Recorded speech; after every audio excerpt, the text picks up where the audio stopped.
Test match. Table 9 and 10. Australia versus the European Lions. Team practice.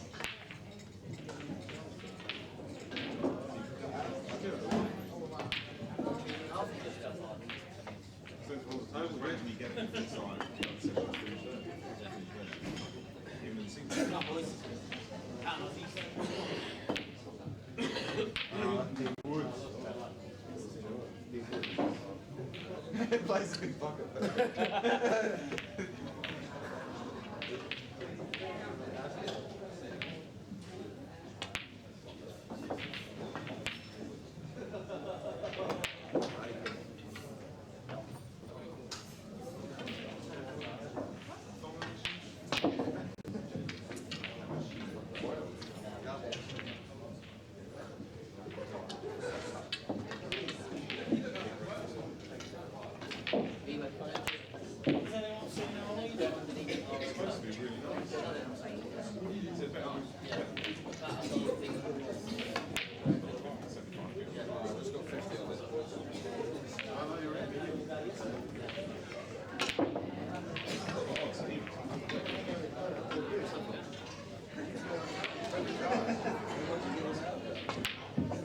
Just set them up. 50 as well.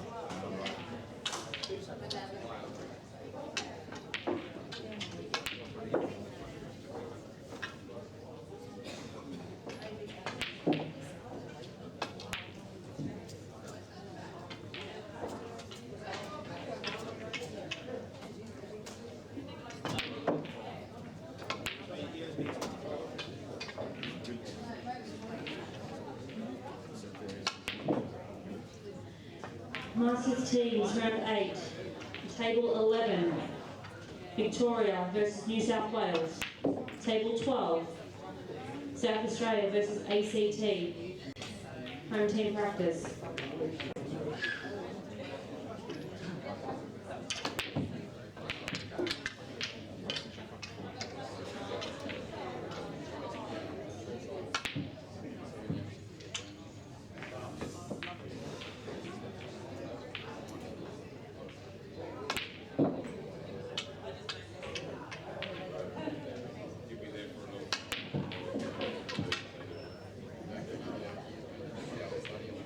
Freddie, how's that work going? Very good, thanks, mate. That's great. Hey? Kills me hand. Nah, you're going good. I'm very good. Really good luck, Tom. It's all good.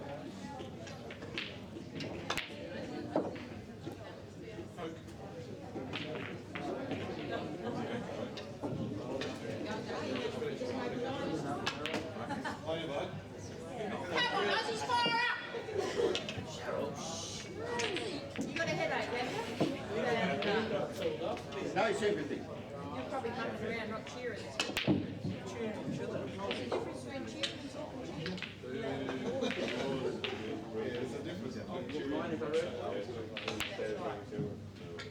You like this? That was annoying from all the way. You know, mate, I try not to.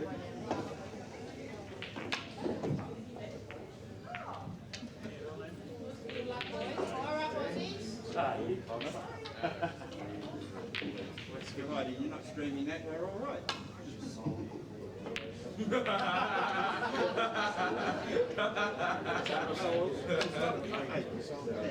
not good enough.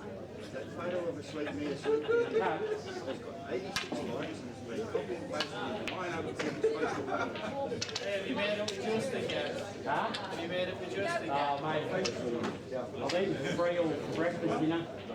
He realises what he's done wrong, mate. Steve's fault as well. They just I didn't even look at it like that, mate. you played him and just as those lines. That was the unwind up with the long drive over. What a snake. It's his fault as well, isn't it? I couldn't leave it hanging there. He actually went up like this to high five. Oh, I said, no, just bump it. And I wrote him on the rest. So yours was just a simple thing. Change over on table 1, 2, 3, 4, 5, 6, 7, 8.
Wasn't a bad one.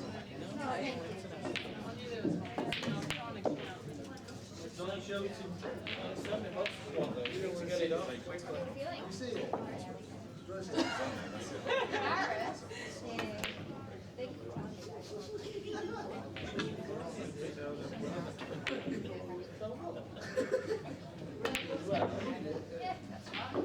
I got some Queensland tattoos.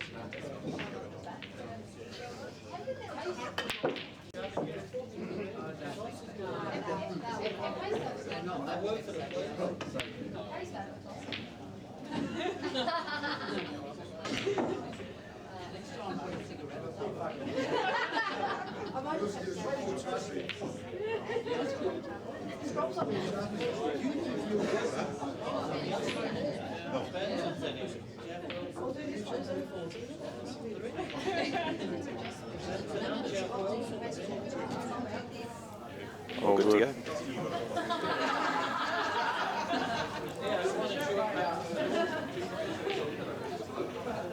It's about 7 minutes.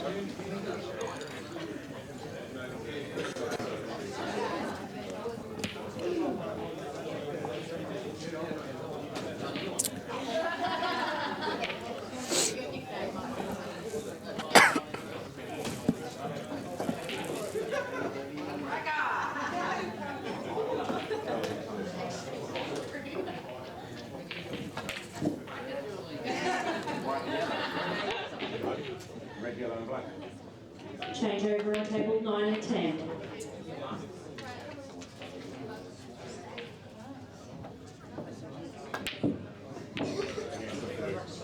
You leave your own shirt? Ali.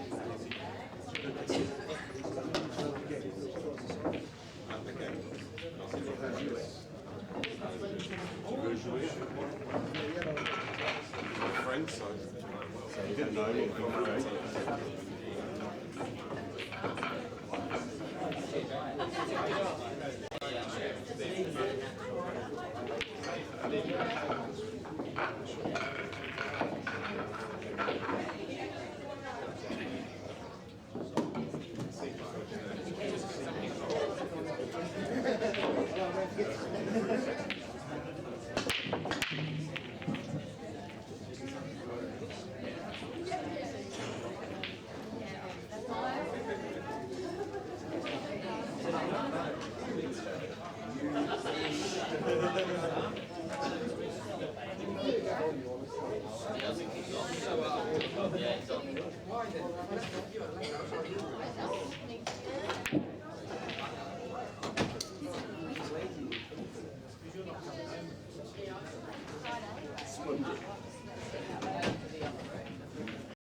Umpires take control of table 1, 2, 3, 4, 5, 6, 7 and 8. Also a reminder, if your table does not have a ref, an umpire, when you do have an adjudication call, can that person that's umpiring please make themselves known? As we will only speak to the umpire only in those situations.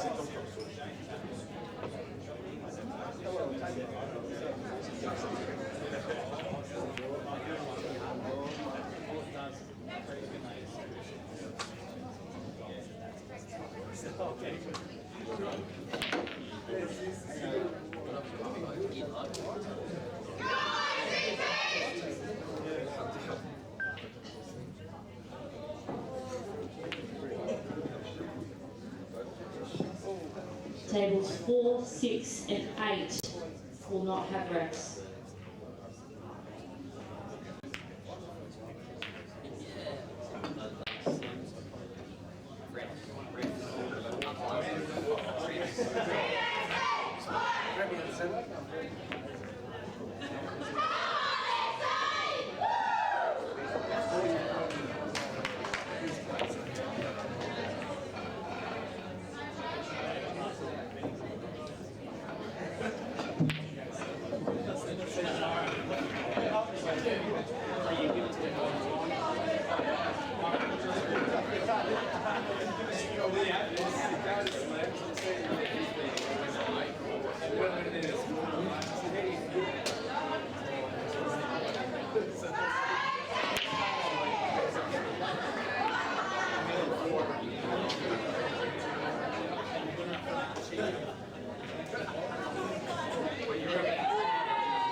welcome to the third test in commentary with you this afternoon, and Mark Robertson joins me. Robbo, welcome to the commentary. I'm looking forward to this third test.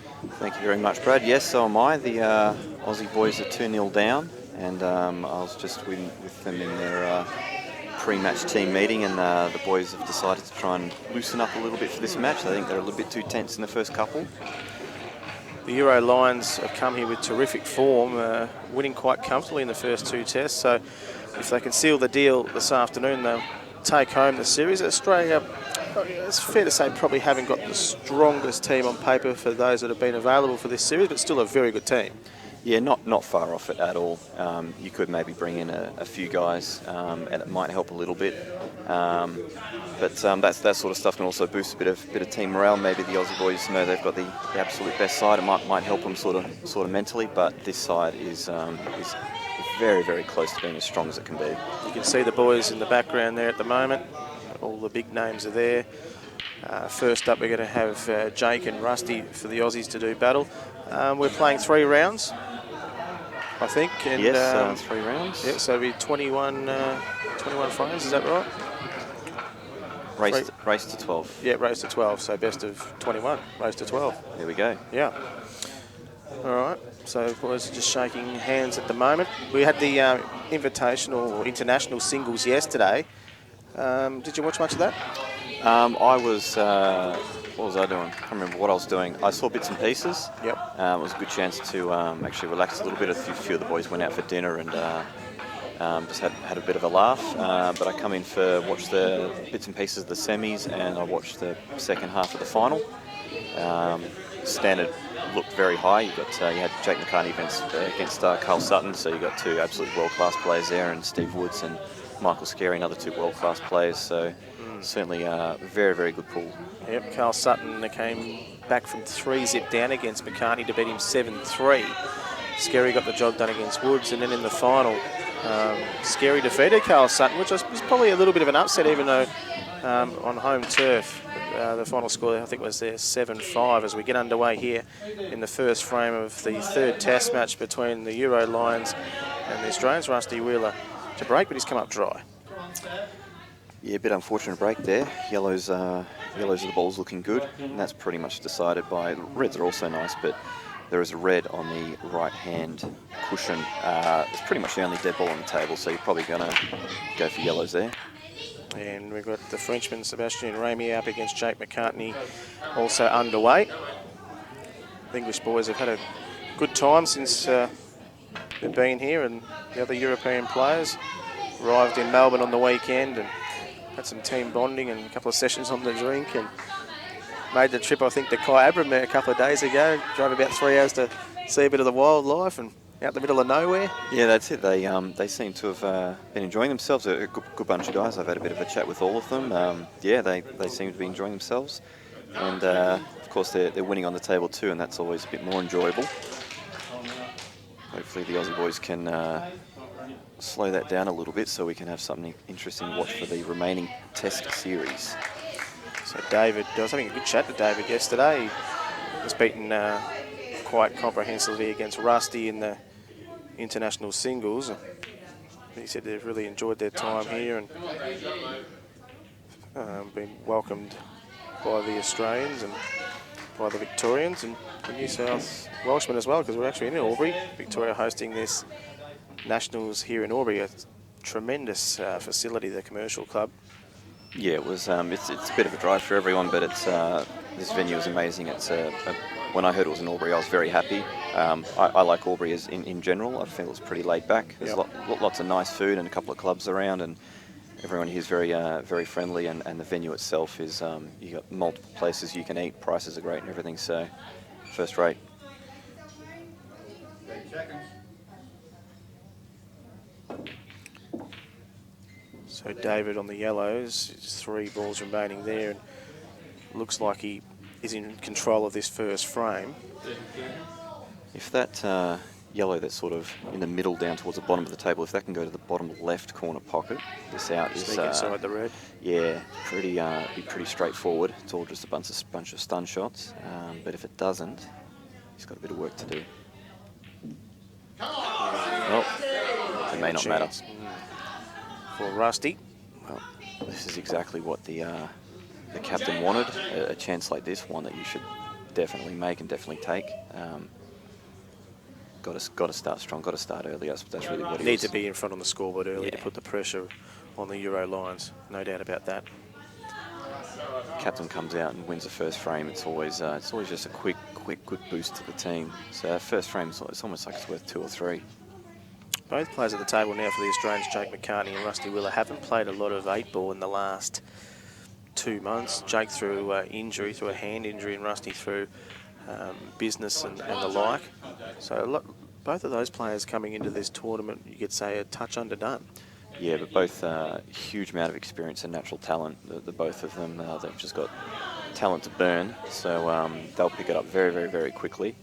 And neither one of them in their best form from what I can tell yet. But give it a few more days, they'll be up and firing. Needs a little bit more on the white. Jake. No, I'm looking at the table, he's not on that. Not quite on it. Maybe to the corner. Rusty also sitting a ball over the pocket to try and do something. That's a great result. That's I actually don't know why he hit it that hard, but that is a very nice result. Rusty just decided to play this one a little bit slow. Not a great shot there by Rusty. He's left if this is a total snooker, that's actually a really bad shot because David will be able to come off 2 cushions and the bottom left side of the table and maybe total snooker Rusty back. It's a great hit by McCartney. But he knocked it in up long in the corner, did he? Yeah, but I don't know if he's got a... He's got a... Just half a ball on the black, hasn't he? Maybe possible to thin cut it into the corner, but the white's probably going to go straight in off. So you're probably going to look at him play it off the bottom cushion and try and smack it in the top corner or the right middle if it goes, but probably not so. Jake's playing Sebastian Ramier. Jake actually played him yesterday in the international singles and trailed most of that game. Was down 5-4, but won the last 3 frames to win that 7-5. But it was a very tactical battle. Sebastian likes to play a lot of snookers. So it'd be interesting to see if Jake misses this blackie, what Sebastian does, whether he tries to pot out or try and abstract a snooker in a couple of shots. It's a good option by Jake. This is on target. Look at this. Oh my goodness. He was going for the triple there, and you can tell he's going the triple by the pace. It's simply the pace. It was online, wasn't it? It was. I actually thought it was in. Those shots, yeah. These guys just seem to be able to pull those shots out.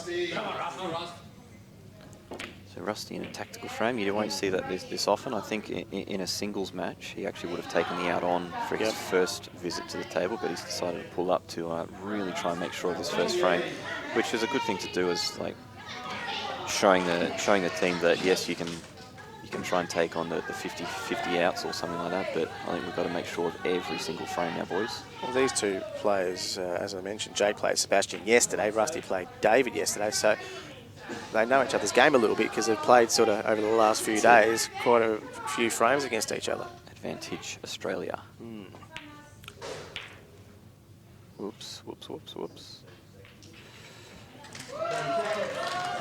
tries to pot out or try to I don't know if this yellow so here's the replay of yes. this triple. It's a good option by Jake. This is on target.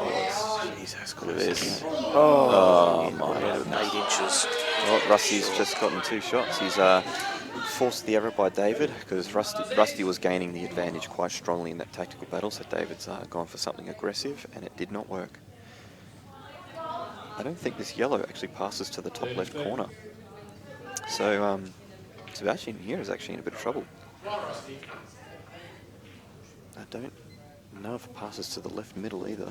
It's actually a bit hard to tell.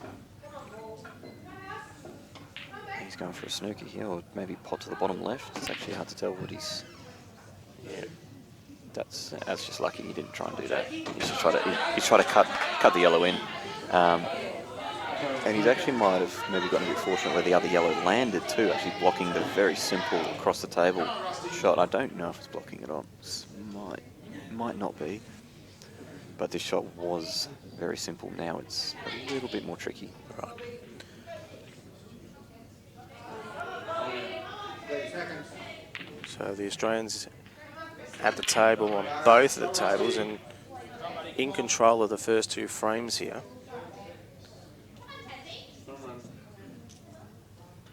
Jake McCartney was player of the carnival last year at the Nationals. Rusty Wheeler, of course, we all know his CV. Yeah, Rusty, 2-time singles winner and 2 times player of the carnival himself. So as far, oh jeez, he's a very risky player, Rusty. Here's Jake. Let's just skid a little bit on him. See, but if that yellow wasn't there, he wouldn't have to have been concerned about going wide. But considering how that almost knocked the black in, but didn't even come close to hitting the yellow, I actually don't think the yellow was in the way at all. But it was probably just played on his mind a bit. Come on, Rusty. So I think Rusty's just got the 1 shot left. 1 left, yep.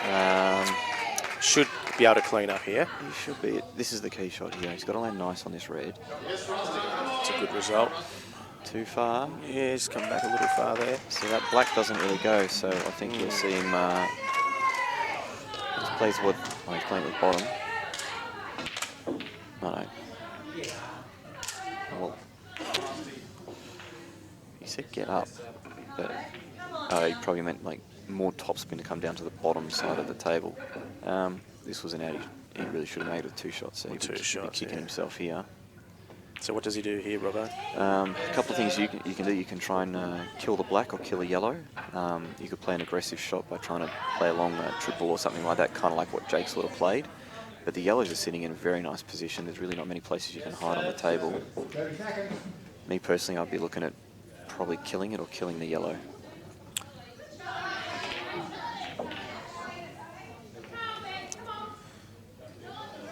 Oh, he's got lucky. Well, on the other table, Sebastian has got the Euro Lions off to a 1-zip lead. McCartney giving away those 2 shots. Yeah, in the second test I watched, if Australia played perfect, which you're never going to, but they worked it out that they would have been 20-1 up. They would have won because the Lions only got out once, and Australia was in every single frame and didn't convert enough. Sort of these chances, like Jake's chance here, Rusty's chance here. Just these guys normally convert these chances all the time, so it's just nerves.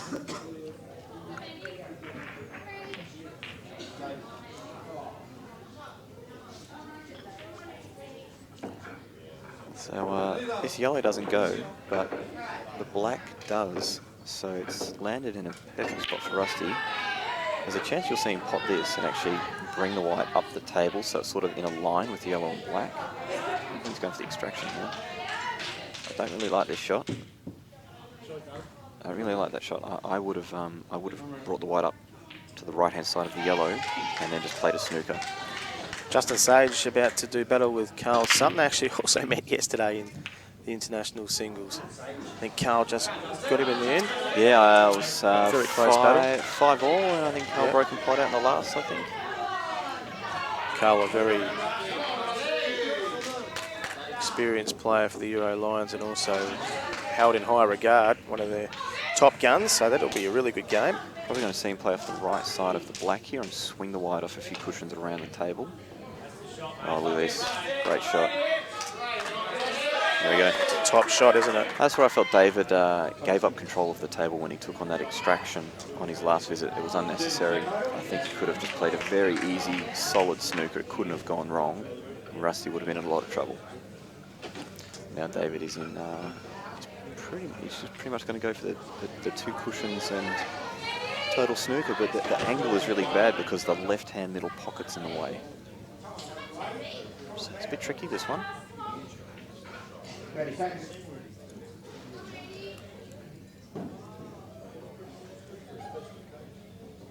Just might slip and skid down the table. You should have known that. Like, that's a bit of not taking much time here, straight up to it. Pretty bit of an amateur mistake there by David. I mean, called that here very quickly. That was always going to happen. Yeah, he's been playing on this table enough. He should have known that. And we're using 2 different tables in this room.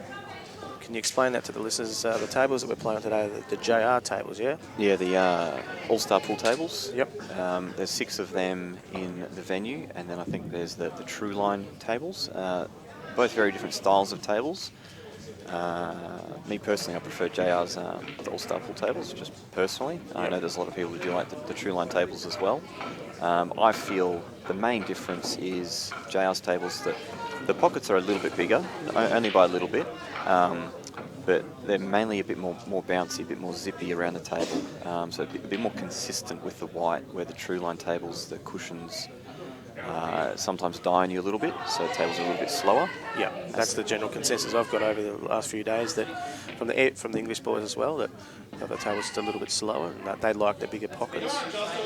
Yeah, I feel you're going to see better pull on these 2 tables, but the pockets are of a generous size. But as you can see, there's not a lot of out. You know, it's not like they're just swallowing every ball and there's a lot of outs getting run. There's still balls missed. Yeah. And these are 16 world-class professional players. So Carl Sutton has given the table now to Justin Sage, and Steve Woods has taken to the table against John Rowe. John Rowe, he won a world title. I do believe he did, yes. Not so long ago. Yeah, Mick Scary beat him in the quarterfinals of the singles yesterday. Yeah. Good scalp there by Mick.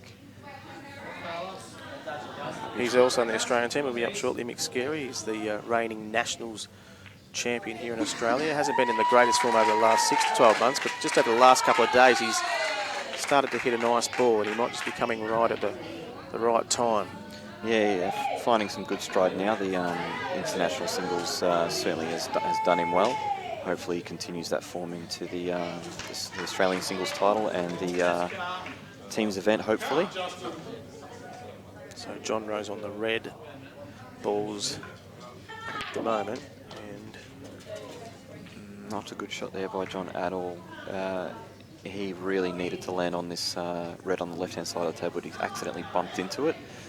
Now he's actually got possibly no shot at all. Maybe he's probably got to take the double on into the corner, bottom right corner. The red on the left-hand side of the table. Or, yeah, try and gain a little bit of coverage up here. Try and play the plant in or over. Very tricky shot over this distance, though. Yeah, he's played it very well. Still a lot of work to be done here, though. Tactical battle on the left-hand side of the table. Justin Sage, I regard as one of the smartest players I've ever seen. So, they've been in terrific form. He's won a few tournaments in Australia this year. Yeah, probably the in-form. Him and Ben Noonan are probably the 2 in-form Australian players over the last 6 months. Yeah, both doing very, very well. And I guess they've been the in-form players in the country over the last 10 years, I guess you could say. So the Aussies in tactical frame in good hands over there. Just a bit of luck here. No luck. No luck for John Rowe. Now he's going to have to play the double into the bottom right-hand corner pocket. Bring the white up the table for the final red. Just got a message from the dulcet tones of the doyen of the commentary, Jamie Stevens, who I've stepped into his shoes for today. Listening in from home, working hard. Good afternoon, Jamie. He's got his priorities right, working hard. Yes. I've had a few of the boys asking about if you're coming down, jump on the commentary, and I don't think you are. So I've had to tell them I don't think you'd be making an appearance. Oh, this looks good. And if this double's on, I'll back him to pot out from here. So you don't know. Don't know, because that wasn't the best result. It's too hard to tell from here. If the double's not on, he might have to actually go for the triple. But if the triple or double aren't on, then he's got nothing. Right, the world-class players, these players, let's see what he comes up with. John Rowe to try and put the Euro Lions in a position to be 2-1 up here. Has been pretty much in control of this frame. It was some tricky balls. And this all comes back to that one positional shot he played about 5 shots ago. That was always going to be tight, that one. He went for the double. It's going to be tough, as Robbo said. Justin will not lose his frame from here. He's just ridiculously good at these frames. He'll probably do something like pot this yellow to the top left corner pocket, stun over, and then he'll run the yellow that's on the right rail, down the rail, in or over for like a snooker. That's Woodsy, sorry. Yeah, Steve, you said just Sorry, yes. Woodsy. Justin's in Nah, there. Woodsy doesn't lose these games either. He's coming better as the tournament goes on too. Speaking to him yesterday, he said he likes to get into these tournaments that go for a couple of weeks, more time on the tables, getting used to them. Yeah, he's haven't looked much into it, but he's leading the stats for the teams event. I think he's won 15 and then lost 3 games. Doing very well there, and he's still in the singles, of course. Yep. How many titles is he? Australian titles is Woodsy? He's on 2 or 3, isn't he? Justin has won. Woodsy's actually. It's Woodsy's record. Woodsy's actually 2-time runner-up. 2-time runner-up. Yes, hasn't won. He's probably, as far as current players go, I'd say Woodsy and Jake are probably the 2 best players in the country who haven't won one. Haven't won one. Yeah, so he certainly deserves one. He's been ranked #1 in the country. Many Australian sides, so many tournaments he's won. Like golf, isn't it? Phil Mickelson took so long to win a golf major. Like, he was in the top 3 for 10 years before he won a golf major, and you've got Woodsy and Jake McCartney yet to win a Australian title, and been in the best players for the last 5 or 6 years. And they're only getting harder to win, yeah. And they're getting much harder too. Yep. So actually, been distracted. Woodsy's done. Great shot by Woodsy. I don't know if he's got 1 or 2 shots. I'd say he's got 1. Just really 1. Yeah, it's not even a hard yellow, really. I would imagine he would.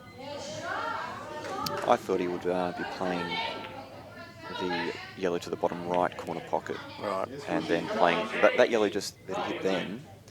I just would have been dropping that in the middle because he had a couple of balls that he could land really easy on it. Still shouldn't be a problem, but I think he's just kind of slightly tricky away. Yeah. All right, but these top quality players should be able to clean up from here.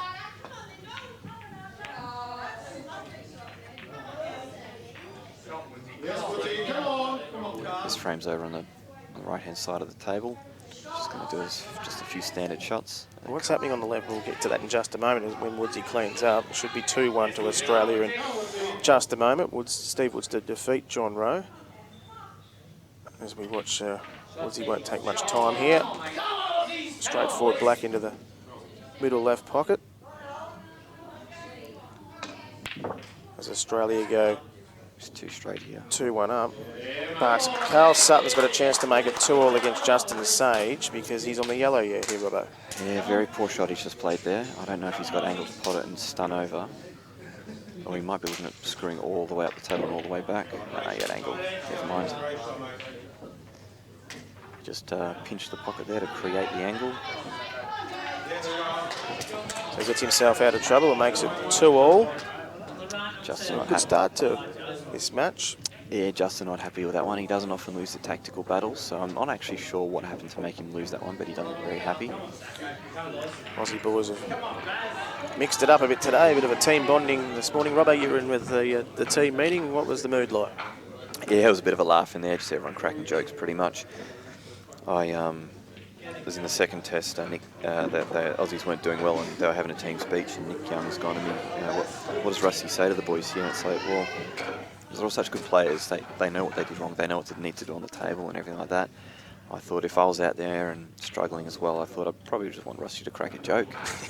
Just make the boys laugh and loosen up and just try and take a bit of the stress and pressure off. Because there's nothing Rusty can say to these guys about their game. You know, they know how to play, they know how to win, their shot selection is very good. And they're all winners of the game too, so it's, you know, that's a great break there by Barry. Barry Kitchener up for the Aussies here. And you got to enjoy it. You got to enjoy it. If you're just out there just stressed and not enjoying it, you're not going to play well. Barry's up against John Boquette, who's representing the Euro Lions because one of the boys missed the trip, I think. Yeah, didn't turn up to the airport.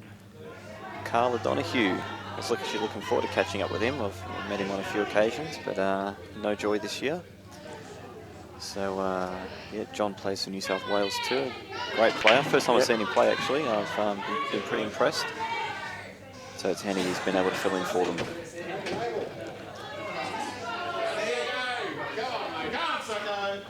Steve Saxon on the right-hand table there, but we'll follow Against, John. Lee Kendall, who come up dry, I think, did he? Yeah, I think so.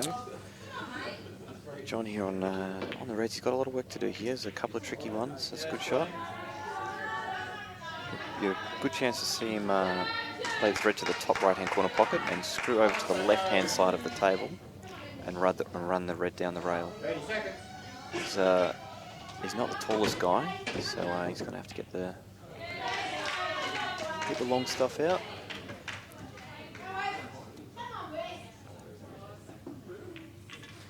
But the balls for Reds here, they actually don't link very well together, even though, oh, that's not a good shot, I'll be happy with that.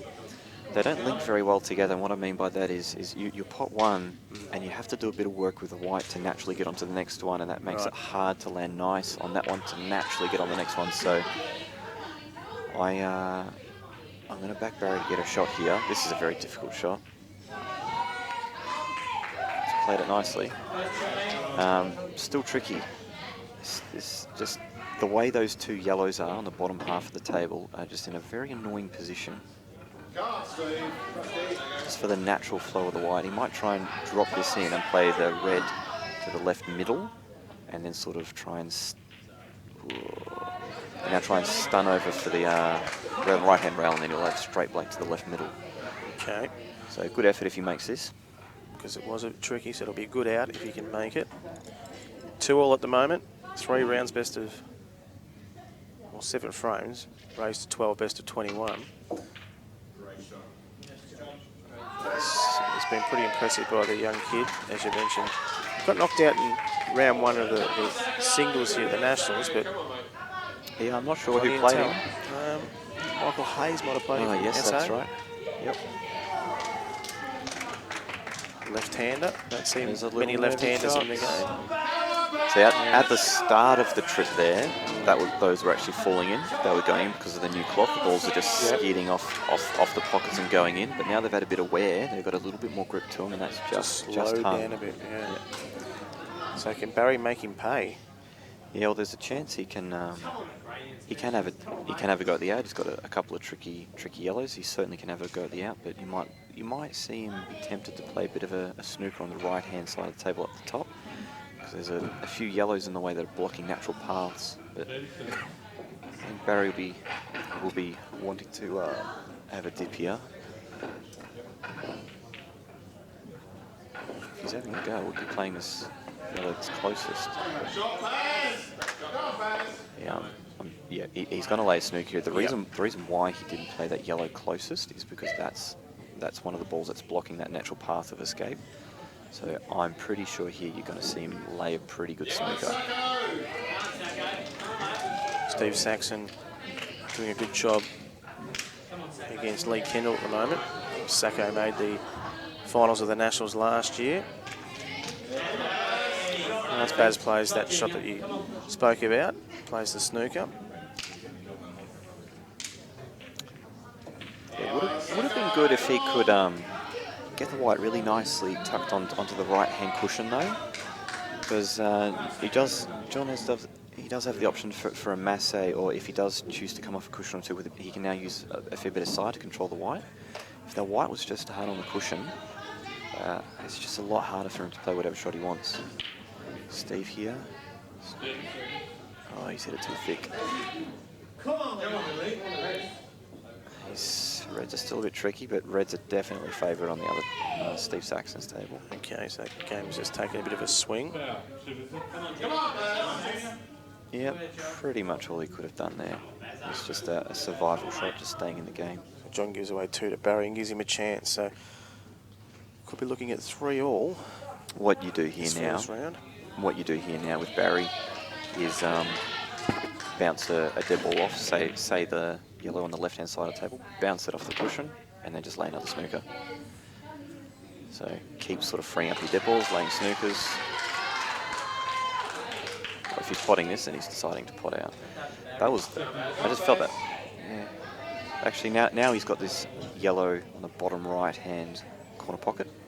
Actually, didn't need that yellow there on that side of the table anymore. Still trying to pot the ball, but we'll be seeing another safety here from Barry.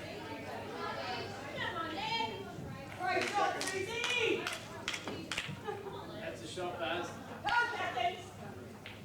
Come on, Sacco! Yeah, John might be able to do a fairly decent swerve here, or he might be able to sort of send the black down, another yellow down, stuff like that. He does have some options here. How hard is the swerve shot? Well, because the yellow is close to the object ball you're trying to hit, it means, as opposed to if the yellow was really close to the white, it's much easier to get the white to swerve early rather than later. So you'll have to aim fairly wide and then get the white to sort of swerve just at the last moment, so that it's a bit harder to play. Sacco just missing. Just touching the yellow but not dropping. It would have been game because he would have had a shot on the black. So that game's got a bit of a momentum swing about it. Didn't go for the swerve, just another... Yeah, he won't be happy with that one. Push the yellow down the rail and give away another 2. He wanted to leave it so if Barry hits the yellow, it'll basically hit the other yellow and make the red go in. But I don't think that's happened. So Barry actually might be able to hit this yellow on the right-hand bottom corner pocket side of the table in a way that will break all 3 sort of out of there. But while there's this yellow on the left-hand side of the table, just on that cushion, it's just irritating him a little bit.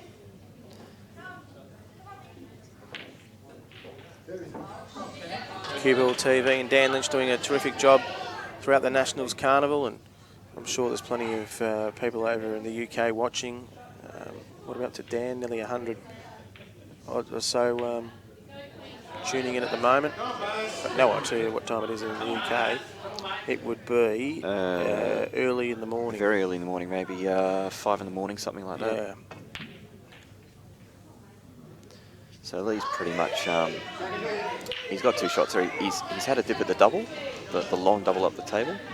If it went in, he would be choosing the pot out right now, and if it missed, now he's just going to lay another snooker. So still a very tactical frame between Barry Kitchener and John Boquette. And a bit like Staxon and Kendall now, because Lee's trying to extract 2 from Steve. But so both frames are... Good chance you might see Steve pot Lee's ball over the red that's over the pocket and try and bring the white to the left hand, back over the left-hand side of the table. It's not leave Lee a shot, but you notice how when Lee played the shot, he left the white pretty much frozen on the rail. So whatever shot Steve wants to play, it's just a bit harder to execute exactly how he wants to play it. There might be a chance you might see Steve try and hit the black really close to his yellow. I think he does have to do something pretty aggressive here. Similar case on both tables. Barry's really got to start making a move over there. He's got to start clearing yellows out of there. Because what John wants to now do is start potting Barry's yellows, removing option. Oh, he's actually got a double here. There's a good chance he can... Really wanted to make that double. Yeah, and Steve played the shot I suggested, but maybe wanted that white. If that white just went to the left-hand side of the table by another few inches, it would have been ideal. Come on, Junior.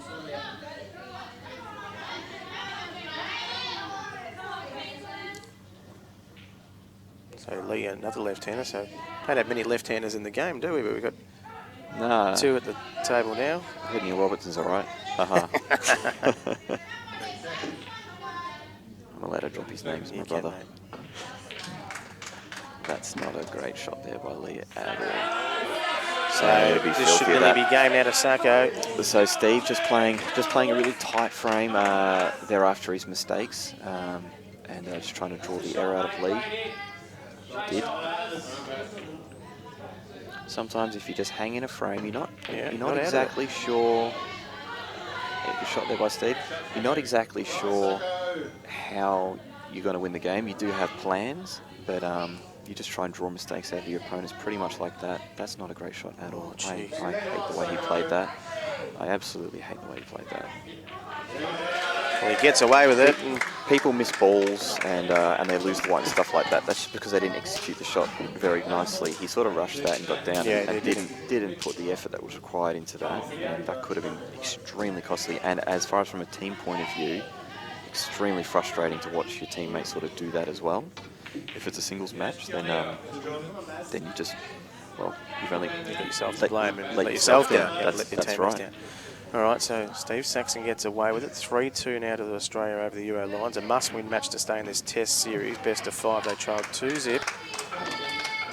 And this is a big frame now in terms of going sort of 4-2 up or 3-all close to the end of the first round. How you'll see this pan out eventually if both players play this frame correctly, how they should. All right, well, that sort of ruined what I was going to say because I know he's going to do that. Anyway, let's just say Barry missed that.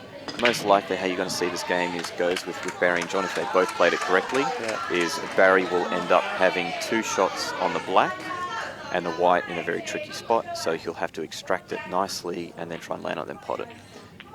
If they both did what they should be doing, but because Barry's knocked that in, he's simply going to have 2 shots on the black, but where he wants the white. That's really the only element that's going to be different here. All right, Gavin Lomax has come up with a massive break against Michael Scary in the last of the first round matches. We'll get back to that shortly, but we're staying with this commentary on this Barry Kitchener match because it's been going a while now and has had his chances.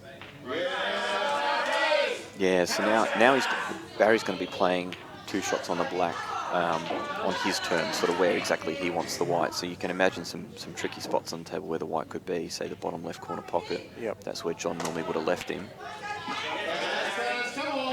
It's preference for this one, wherever you want the white. I'm tipping probably somewhere over the right-hand side of the table. So you want to be able to control the black and the white coming out of there. So I would prefer the white on the right-hand side of the table.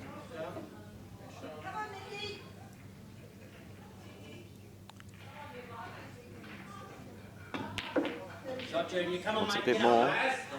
What's the end result line? That's not good. That's not good. Inside there. Can't go inside the red, but see now if he wants to. That's actually like the worst angle possible, really. He has to hit, or he has to hit the black on the left-hand side of the black. So back here on the other table, Gavin Lomax was looking at a break and clear, and I think he's fouled. And given Mick Scary too, he might have brushed the ball on the way through because all the umpire put up 2 fingers. So I think Scary might have 2 shots there. Well, this is game over. If Mick's got 2 shots from here, it's game over for him. He's got 1 shot, but with 2 shots. All right, let's see what Baz does here. That's all he could have done. He's got it. Well, there you go. He doesn't even. I tell you what, where John left him, the odds for him to pot out there with 1 shot was seriously 100 to 1. 100 to 1, and he's pot out with 1 shot, and he had 2. But Mick here, this is just routine. This is a warm-up drill for a match. And if you've got 1 shot, maybe a little bit of nerves might creep in or something like that. But because he's got 2, I call it 2-shot confidence. It's amazing how not normally the top line players, but your lower division players, when they got 2 shots, they become potting freaks. It's because the fear of missing has gone, so they tend to play better. Should make a difference for Mick though.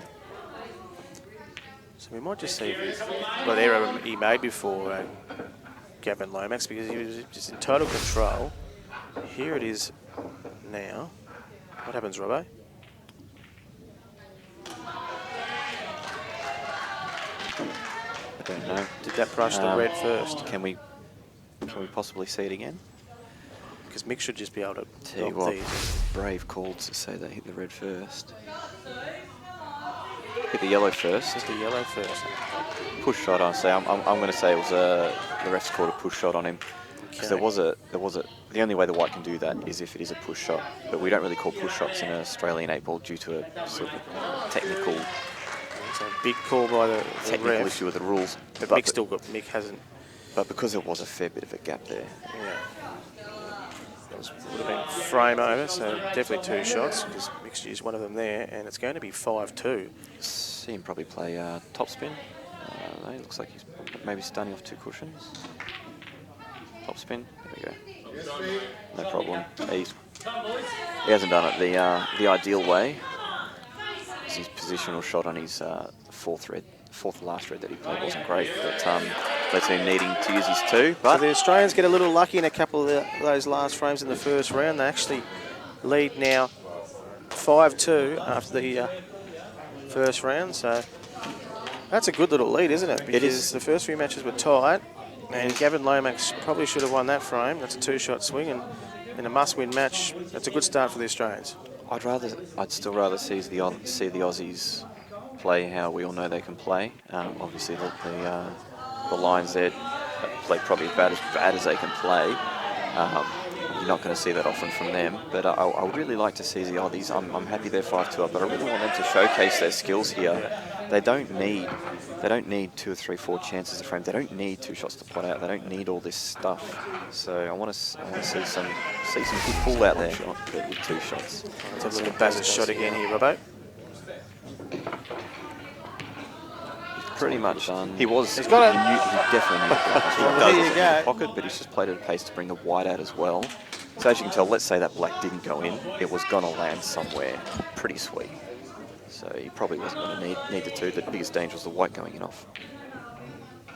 So we've got Justin Sage. So Justin's going to break for the Aussies to kick off round 2 against Sebastian Ramier. It's actually a really nice break there by Justin. Got a bit unlucky for a ball to flick it in off. Try break anyway, but now who's he playing here? He's playing Sebastian. Sebastian, yes. Yep. Dry break anyway, but now Sebastian has the advantage of being able to do whatever he wants. And we have David veering up against Steve Woods. David will break for the Euro Lions. Nice break there. Very textbook break there. Basically white straight up and down the table. Decent split. Not a massive break, but just a nice, I call that like a timing break. Just timed it nicely.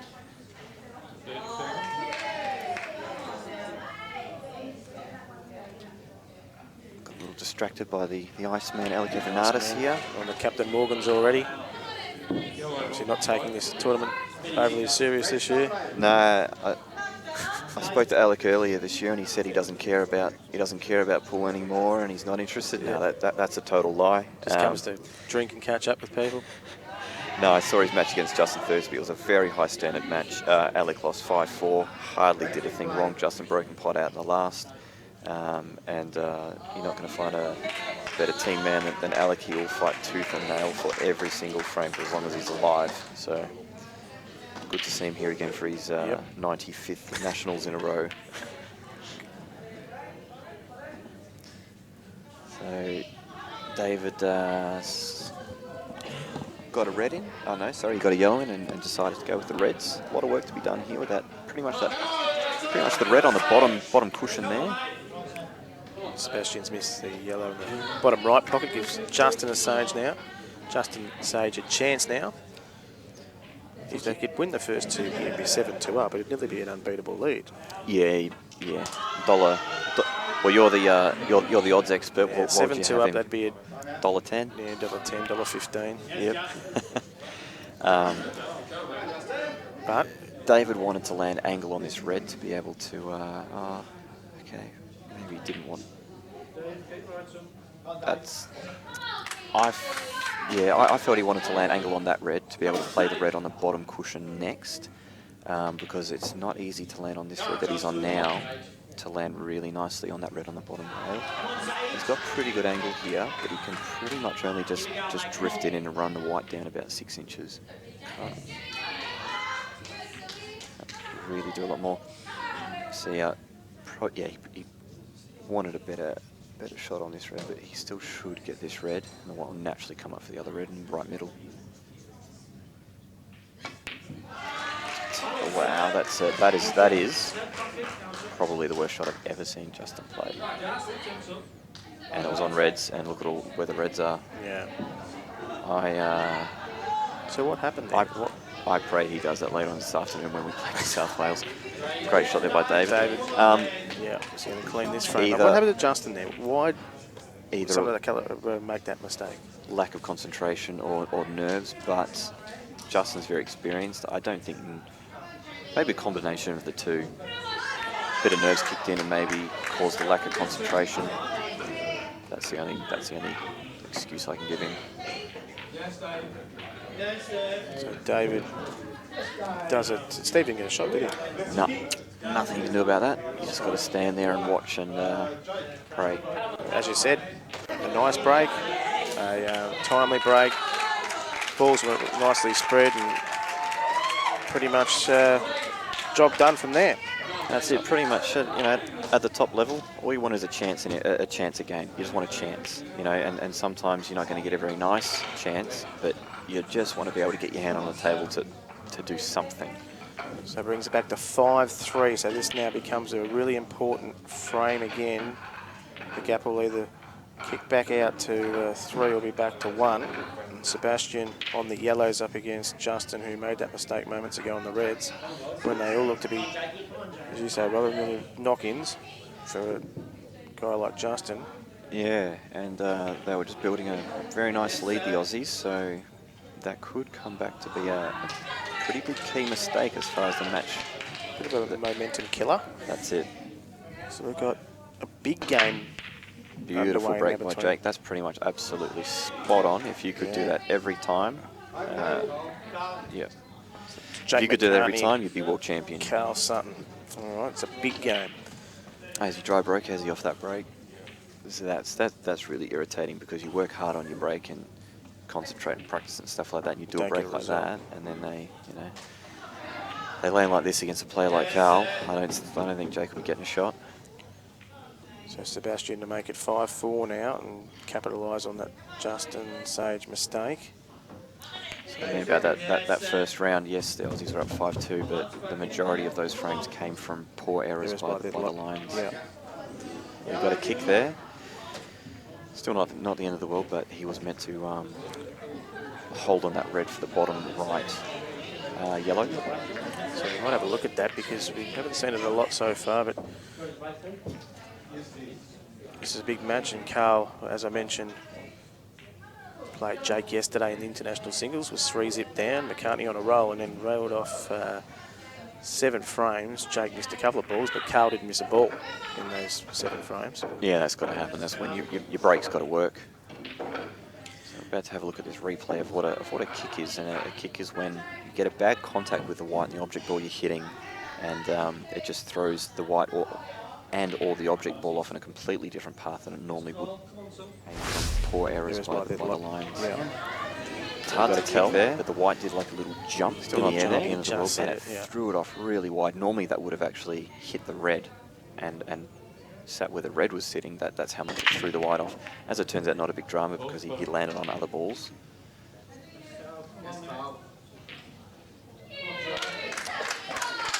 He'd be playing the black to the left middle. How he lands on it is he'd be playing the yellow to the bottom right corner next. And Rusty Wheeler's just taking the table against Justin Rowe. I'll get to that shortly, but Carl...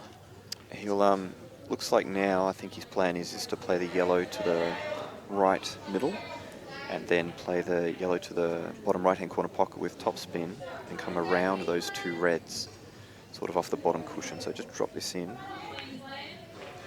So what he's actually done is play with the right-hand side to change the angle of the path of the white just as much as he could to leave himself as much angle as possible on this yellow. If he'd knocked that in normally, the white would come out wider and he would have been too straight. So there's a lot of little subtle things these guys do to make all the difference. Mark Robertson in commentary with Brad Baker here in this 3rd test between Australia and the Euro Lions, and the Euro Lions in the best of 5 leading 2-zip. Tricky shot on this black. I mean, like on camera it probably doesn't look easy, but on the table, tell you what, it looks even harder. Yeah, we're right behind it. Come on, John. Yeah, tricky one, tricky black. I think he'll get it, but Think he'll get it. definitely missable. He's a good potter, there's no doubt about that. And that Might be wide. is wide. Jake won't make a mistake here. I'll just, I don't know, I'll give everyone $100 out there if he does. Well, we've got 100 listeners, 100 viewers on the dot at the moment, so instantly I'm 100 nervous. times 100, you're up for 100 grand, mate. There's Jake, come on. 100 grand? Yeah, Donate it to Keyboard TV. yeah, 10 grand. This 100 grand sounded like a lot there. Yeah, no, I was just seeing if you catch on. Oh, yeah. Dan actually caught on there. I wasn't really paying attention. Yeah, it's fine. 10 grand. All right, everyone, send me a bill. He's not going to miss it. Don't worry about it. Unless he gets a kick. It's void if he gets a kick. And if he misses, I'm just going to say he got a kick. So Eurolines have made a couple of mistakes in this third test match. Let the Australians, well, not back in it because they led on the scoreboard, but certainly could be the other way around. And now McCartney's got a chance to kick that lead back out when the Eurolines, after the first round, trailed 5-2, but have fought their way back to 5-4 and should have been at 5-all. Wasn't the easiest at Blacks, but still probably should have been made.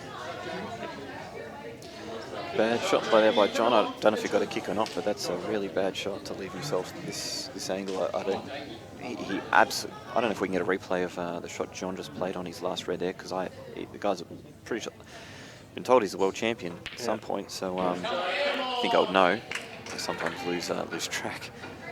But his last shot on the red, I have no idea how the white landed there. So as my bet stands on the table, every listener now has to give me $100 because he made the out. So just send it to email me something. So what happened? This wasn't the easiest at Blacks, but still probably should have been made. It didn't look like by John. At the pace he hit the white. I have no idea why he played the white at that pace. You thought you'd top spin down off one or two cushions, have a crack in the right middle. I have no idea what he was trying to do there, but he's just doubled it anyway. He gets himself out of a bit of a sticky situation. So a win to McCartney and a win to Rowe. So the Australians still hold a 1-frame lead. They lead 6-5. So the battle continues. Each frame, very important. Yeah, just going by the trend of things and everything, I'd say this match is now about even money. You can see the two tables we're playing on the left, and then there's a further, we've got a further 8 tables down to the right, which at the moment have ladies singles going on, and I think also got some masters on down there. No, just mainly ladies teams events on at the moment. Yeah, it's a great venue here. This is it's a big room, but they've actually got bigger rooms than this as well. I think it's a massive Get lost venue. in this joint, mate. Another great breakaway by Barry. I always thought he was a very nice breaker. A bit of a bad run of the balls I've heard Barry's had in the teams and the singles. I know he didn't get much of a look in the first test, from what I've told. In the second test, I think he broke the balls once, and in the singles, I heard that the guy just kept potting out, and Barry couldn't get a ball in off the break. So Barry's done 2 very nice breaks, played a very nice frame earlier on against John to win that one. So just trying to make the most of his little opportunities, Barry. All right, and Mick Skerry's underway against John Boquette on the other table. So halfway through this second round, 3 rounds of 7 frames. It's 21 frames, first to 12.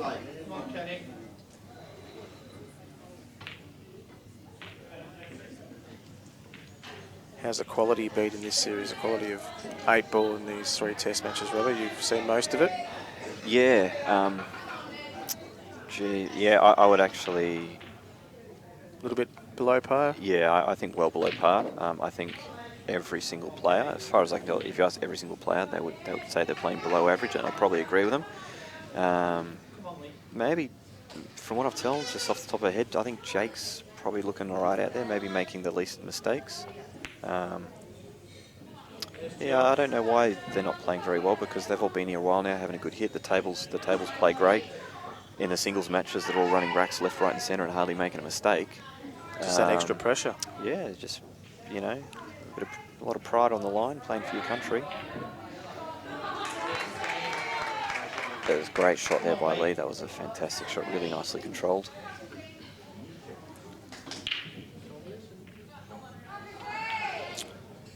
see Lee take these reds on the left-hand side of the table first, work his way over to the right-hand side of the table, and then play the black in the right-hand middle corner pocket. Oh, he actually might try and move this yellow now. I don't know if I like this shot, if he's going to do this. That's right, I thought he had to hit it thicker than that. That's a good shot. Jake McCartney just walked past and gave us a mouthful, Robbo. No, did he? Yeah, that's all he does. Said, where's Jamie Stevens? He reckons we've got no idea. So you get back over there, mate. You leave this to the experts. That's it. You just go over there potting balls, making me 10 grand off all the viewers. Yeah.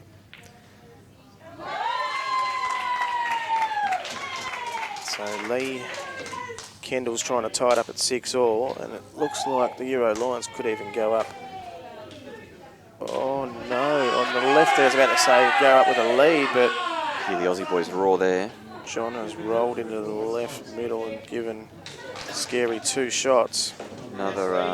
Another easy out for Mick with 2 shots. Again, he only need 1. He's having a bit of luck, Scary. You know, When you're hot, when your form's hot, you have the lucky breaks, don't you? but when you are hot, you better make sure you win, because everyone whinges about when they don't get the run of the balls. Yep. So when you get the rub, Yep. you better make sure you win. When Mick's got these outs with 2 shots, I'd almost actually prefer he just has 1 shot, because he tries harder. So when he's got 2 shots, he can sometimes take the foot off. Yeah, it's a good shot there. I mean, this red is super easy, but it was probably his only. Well, he had to even put two cents of thought in, you know. So Lee does the job and makes it 6-all, but Scary's got 2 shots to make that margin Barry's 1 again. Unfortunate run continues. He can't really get any luck. Yeah, that's not a good shot there by Mick. Just wanted to stun that. It's still no problem. But he did want to stun that wide.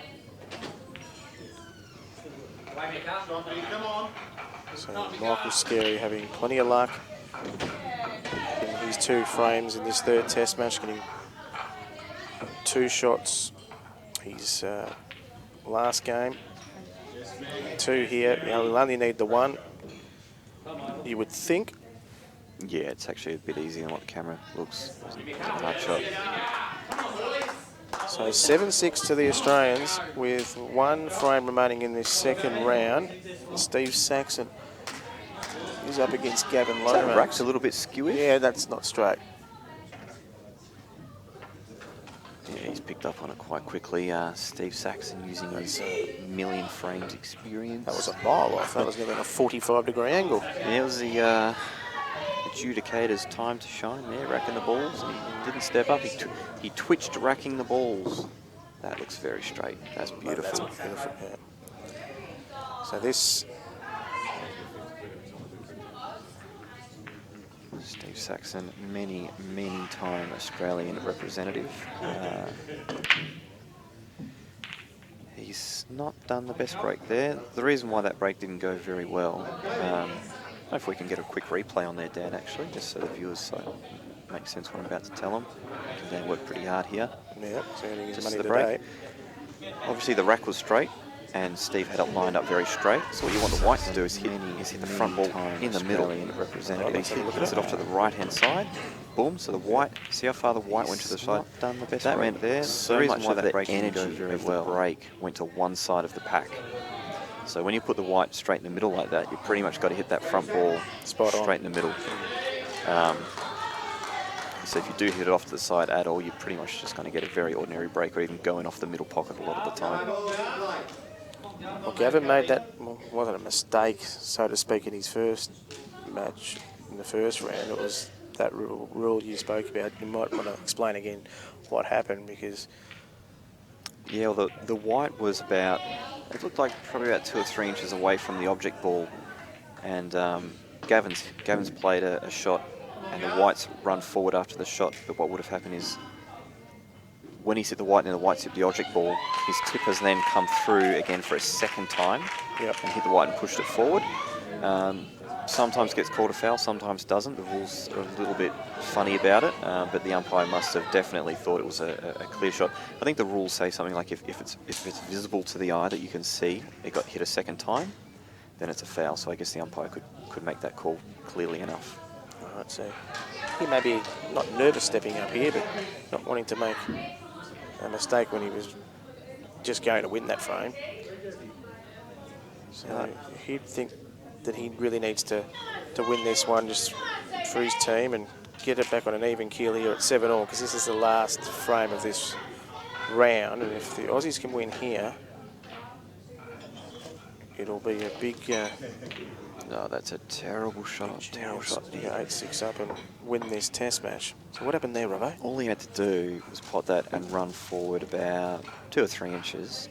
Then he's going to play this yellow to the left middle, but he wanted angle that once he pot it, the white will just come to the right-hand side of the table a little bit. Then he was going to play the yellow to the bottom right middle and leave the white and hold the white on the black. And then he was going to play the yellow to the left middle and then the black to the right corner. It was actually very, very simple. See both teams in the background. Aussie's pretty boisterous, not making a lot of noise, the Euro Lions. They're pretty quiet. 2-0 up, maybe a little complacent.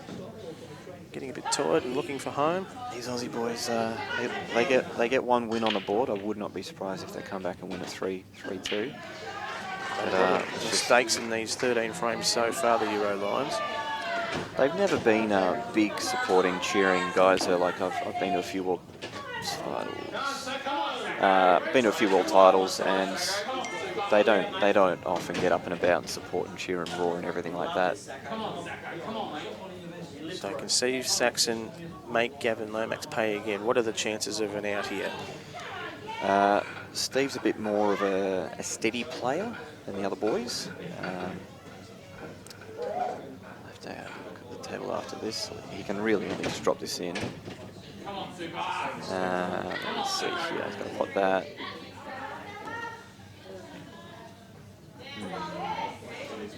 I'm going to call it 50-50. All right. Or in your terms... even money.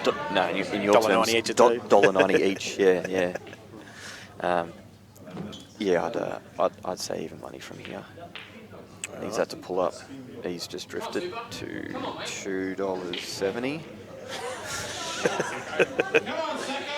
It's actually responsible gambling week here in Victoria, New South Wales. So we've been not plug betting too much.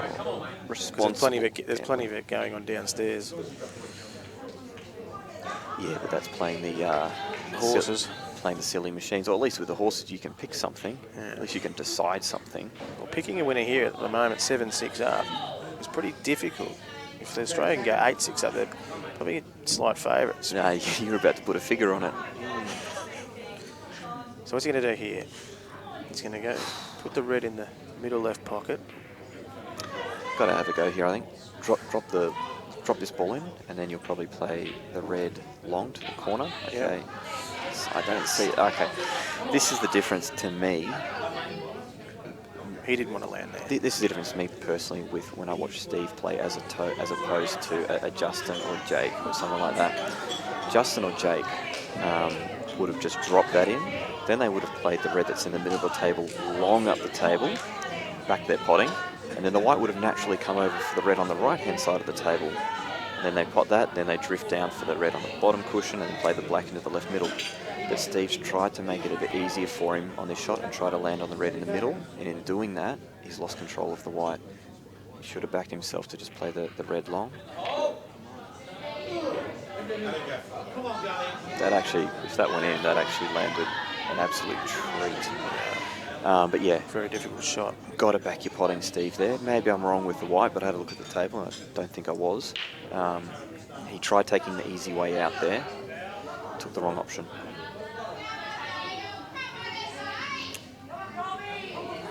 So Gavin gets a... Sorry, go on. Gavin gets a chance here to make it 7-all. Actually be a little bit more tricky than what it looks. I thought that was instant game over when he missed there, but he should still get this.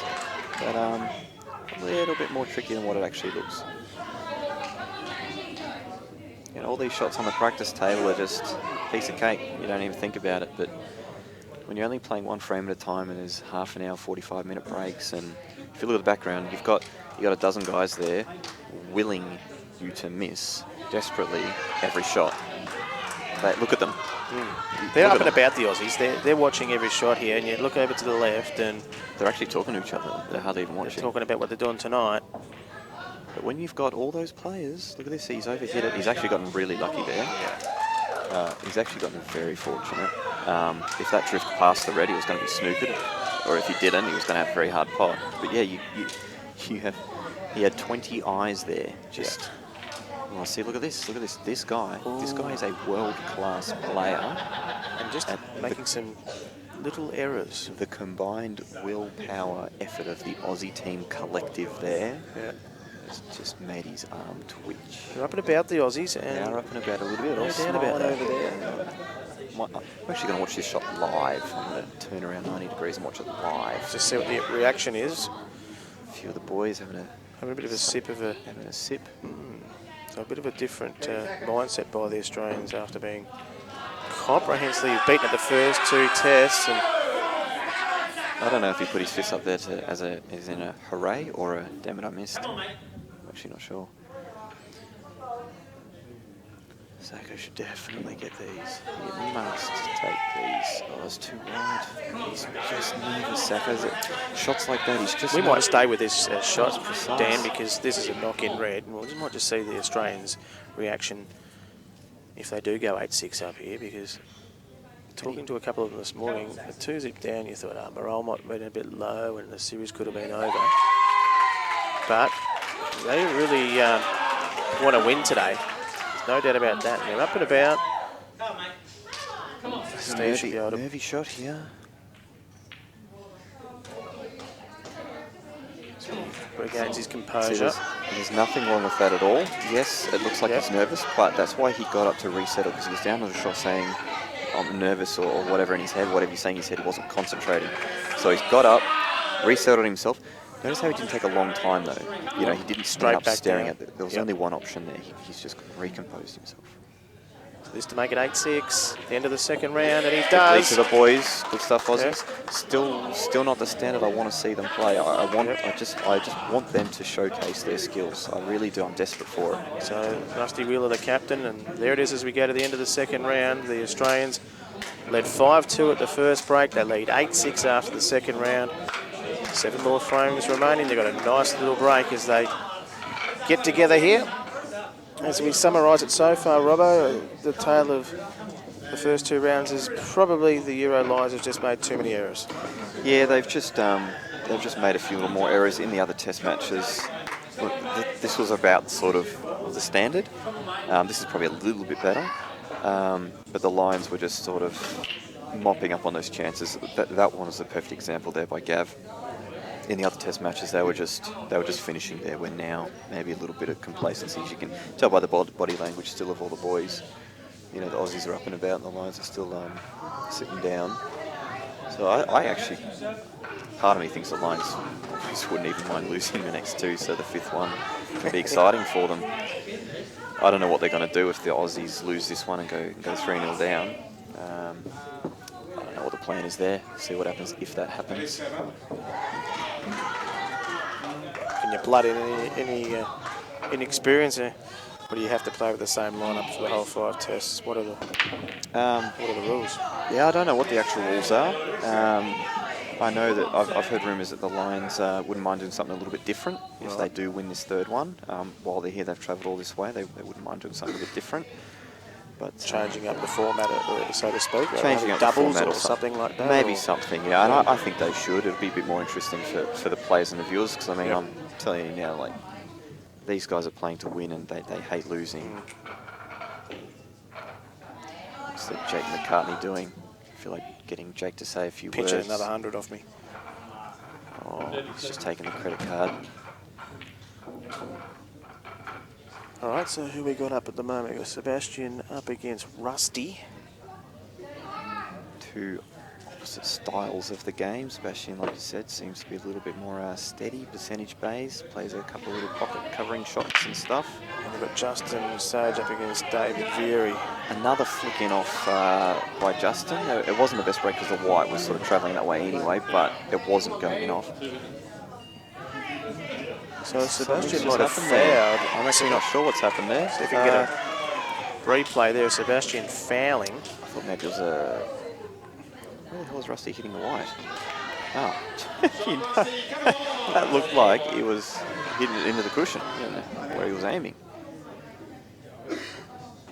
Come on, Rusty. Come on, mate. And just getting the camera ready, showing us an instant replay. Fantastic technology we got here. Can't see. Yeah, maybe shirt foul, maybe it could have been any one of a few things. Maybe hit the red first or something. Anyway, Rusty's got 2 shots. Rusty just plays very fast. He's has excellent just feel for the game. Just sees shots very, very quickly. I think you'll see him. Oh, you know what? He's got a tricky red there in the He does between everything the two different to yellows. me. Yeah, it goes up to the top left corner pocket, and he might be able to play in a way that's easy for him to then bump the other red out, sort of thing. But he does. That's what he prefers to do there. See, whereas I would have pot that, and then I would have held on the red to the top left corner pocket. I would have run it up there, and then I would have tried to run the other red down the rail. Like, because I got 2 shots, and I tend to play with a little bit less luck involved. Where Rusty tends to play like that, but you can't argue with his results. David's come up with a pretty ordinary shot. Back on this right-hand table, he's half snookered himself behind the red. He's on the yellows. Half a ball there, but left himself in a very ordinary position. Rusty is always 1 centimetre off disaster. Yeah. He is 1 centimetre off losing every single frame he plays, but yet he's still got 2 shots. Yeah. That's what I'm talking about with him. He's a freak. You know, every shot has been craziness, but he in the end he kind of done it easy. Do you know what I mean? He baffles me. He baffles me. So Rusty wins, makes it 9-6, and David just come up with a very nice shot here. Must have come off the cushion, and Yeah. I guess he's come off that left-hand side cushion and knocked the ball in the right middle. Yeah, he did. I don't know if Dan Didn't even see the yellow there. I So don't know if Dan can be bothered doing another instant replay or not. We're sort of taking advantage of his technology. Oh, hang on a second. That's right, Dan. I reckon he just come off the cushion and knocked his yellow in out of the snooker. Unexpected miss there. That's, you know what that is? Scoreboard pressure. Does everything. only a couple of wins away now from the test match. Trying to add it up. It's 21 frames. It's first to 11, yeah? 11, 10's 21. Pretty sure the I think I might have said earlier it was first to 12, but definitely first to 11. So now with Justin at the table, there's a chance to go 10-6 up and nearly match over here. Is he smelling blood? Which would be an upset, because I reckon the Euro Lions would have been favourite. No doubt about that. It was a stronger team on paper. Speaking to a couple of the experts, they predicted a 5-0, 5-1 win to the Euro Lions in this series. 5-0-5-4-1, you mean? 5-0-4-1? Yeah, 5-0, 4-1. Yeah. Did they predict that before the whole thing started? Yeah. Really? Yeah. Wow. Well, that kind of frustrates me. So someone knew something, and then 2 zip up heading into today, and first 2 matches pretty comprehensively, but this one's turned around a bit with the Aussies up and about and trying something different this morning with a team meeting and a couple of quiet drinks just to get up and about, and they look more interested today than the Euro Lions, who look tired and disinterested, if you ask me. But Yes, disinterested is a... doesn't it? Just they just Yeah, look it does. tired to me. It does. They haven't played overly all that much pool. No. Singles yesterday. No. Only a couple of test matches, not as if they've been playing every day like the Australians have been playing in teams events and the like. So they'll need to change something up. Otherwise, the Aussies will capitalise on this momentum. Absolutely. It's absolute no disrespect to anyone in the Aussie team. I've heard the Lions say that they like to play just Australia's absolute best lineup we can possibly send at them. But the thing is, they lose this match, then Aussies probably going favourite for the 4th, and then they'll be really eating their own words with a few of the comments they've been throwing around of 5-0, 4-1s, and they want to play Aussies absolute, like, this is Aussies A team, but they want to play Aussies A+ team, and you know what, they got to get over this one first. All right, Carl Sutton's now on the table against Steve Woods. So that's a must-win for Carl. Probably a good time for the Euro Lions to have him out there. And here we go, another straightforward mistake by the Euro Lions. They're really feeling the pressure today. Their cheeks are clenching. Woohoo, twitchy, twitchy. I love a good twitch. It's awesome. So Justin, who made a crucial mistake in his second round match, which cost him the win, but he's been given a chance by David here. Yeah, Steve's been given a chance by Carl, so they, at the table, if they win both these frames, they win the test match. Justin will be itching to win this frame because unlucky enough for the first game, he didn't get a shot. Then he made a really, really bad error in his next frame, so he's got a chance here. This is where the champions step up. Great Beautiful shot there. Shot. Top shot by Justin Sage, who's the informed Australian player and certainly informed player in the country over the last few months. Hitting tournaments around Australia and one of the favourites to win the Aussie Nationals this week. If he can play this with bottom, he will, to try and screw the white. Yep. Screw the white off one cushion. Again, that's a very good shot by Justin Sage. He's almost hit it too well. He won't miss this. No. It'll be 10-6 to Australia against the Euro Lions and one win away from making it 2-1 in the series, fighting back. Justin's too good to miss this sort of stuff.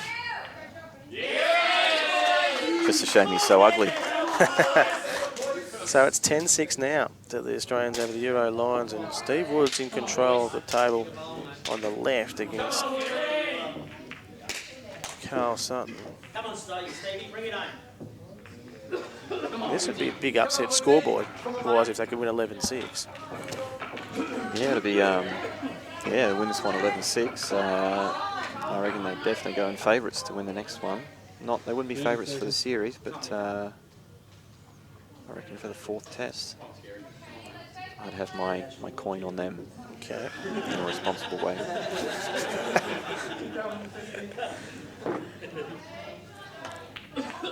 Is there maybe one tricky ball on the left rail?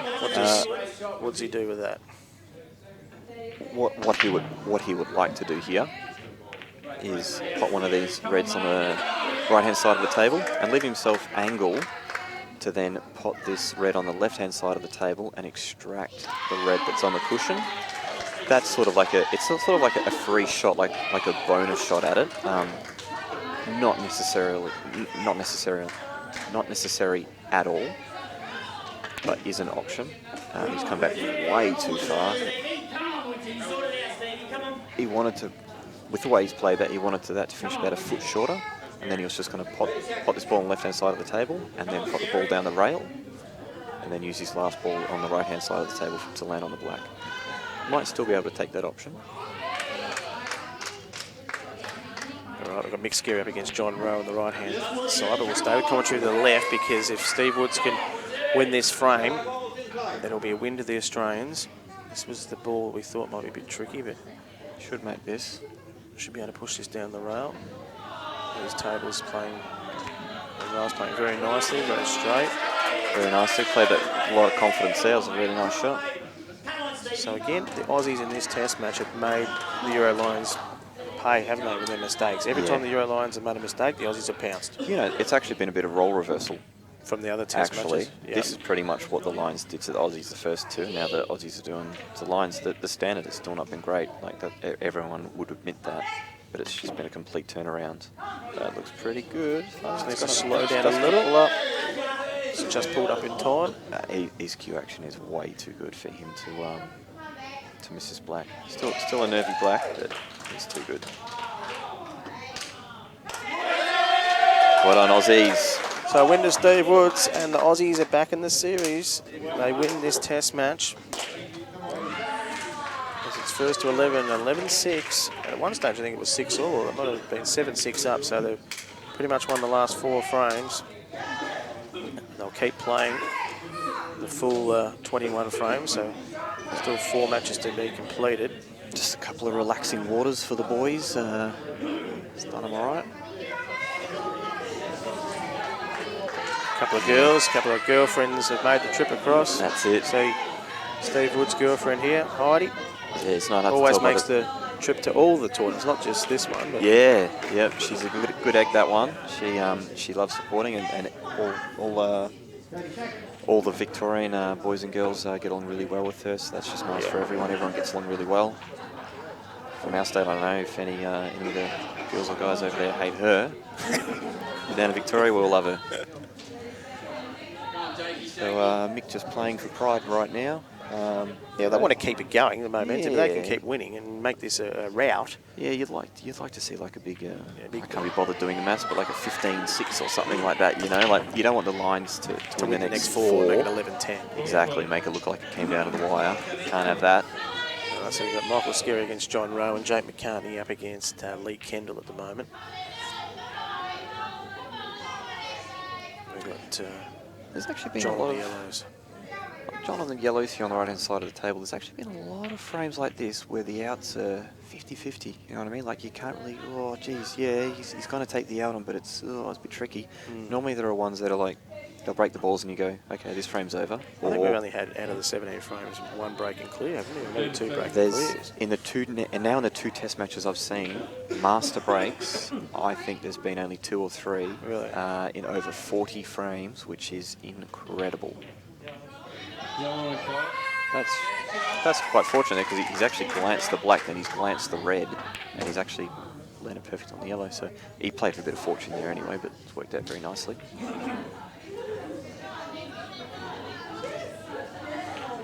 You're heading for the $9 buffet tonight, Rob. I don't think it's on tonight, but $9 for all you can eat at the buffet if you're a member here at the Commercial Club in Albury. Very nice. I actually had the oysters the other day. I don't think that was included, but delicious. I feel like ordering 24 oysters and just having that for dinner. Yeah, you can't fit anything more on your plate. It's unbelievable, the food here and the price of drinks. John's just on that frame, and you wouldn't even be able to tell by the reaction of the Lions. But I do agree with you with the food here. I mean, if you come by around lunchtime to the Albury Club, there is a line about 100 deep, stretching around the venue. That's probably why the venue's so deep. It's probably why the venue's so deep is selfie there. Snapchat, mate. We'll take a couple of Snapchats while we're here. The venue's so big is because they've got to allow for the line stretching around through all the rooms. Mick just... Mick Skerry giving us a kiss on the way past. That's it, yeah, something like that. I tell you what, ever since you mentioned food, I am instantly so hungry to the point I actually feel instantly sick. Mate, we had the $9 buffet last night, the night before, and last night I went to Thai and it cost me $80. So where do you think I'm heading tonight? I'm heading to the $9 buffet, aren't I? Yeah. I'm not going to Thai for $80. No, the buffet is good. Buffet's the go. The second time I went to a restaurant just over the road, Alabani or Ala something. Can't remember what it's called. Probably about an extra 10 or 20% more expensive than your standard food, but I tell you what, the food is sensational. So, and I had breakfast this morning too. I ordered these oats, and they were the best oats I've ever had. My God, so the food in Albury. Yeah, it's great. Loving it here. And the weather, oh my God, the weather's been absolutely fantastic. Yep, about 32 degrees outside the last couple of days. Yeah, loving it up here so far. So what do we got as we go back to the action here? Jake McCartney and Lee Kendall. Jake on the table at the moment. Now you got to see him open them up. Yeah. Have a dip a lot more. He wanted to move that yellow, so he could continue potting out now. Now he's put a price on it, but it is Jake McCartney, so it is makeable. But I think you will see the boys just those ones where they'll think, oh, I should probably pull up here, play safe. I can put out, but it might pull up. I think you'll just see him have a dip now. They'll just all have a dip. That's not gone good for... 30 seconds. I don't think that's gone very good for Johnny Boy over there, on the right-hand table. People must be slowly waking up in the UK. Robbo, over 120 viewers now. Another 20 or 30 have joined us in the last half an hour, and they'd be waking up to seeing this scoreboard of Australia. They've already clinched this third test match, first to 11. 11-6 was the score when they got to 11. They continue to play out this third round. Still 3 games remaining. The series now 2-1 to the Euro Lions, but a big win to the Aussies who look down and out, but have been up and about in this third test match, no doubt about that. It's good to see. Just give a little shout out to the sponsors. Got Pool Victoria, All-Star Pool Tables, Aramith billiard balls. Got Strawn, very nice cloth, the old 6811. Mitchell Billiards, the commercial club, and of course the AEBF Australian Netball Pool Federation. Yep, Mark Robertson and Brad Baker bringing you commentary, courtesy of Dan Lynch and Cue Ball TV, who do a wonderful job in Victoria, streaming the Victorian pool and even tournaments right around Australia. Get behind Dan on his Facebook page, Cue Ball TV. What else you got, Dan? A website? You've got the lot, haven't you? Find you anywhere. Just type in Cue Ball TV Just anywhere. type in Cue Ball TV and you will see a pool game from 1986 pop That's up, it. mate. Something will be there. So we've got Steve Saxon on the table now against John Boquette.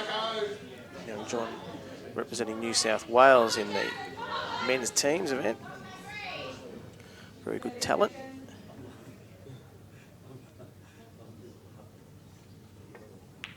So we spoke about this scoreboard. The Aussies really need to go on with this and keep the gap at 4 or 5 at the end result here.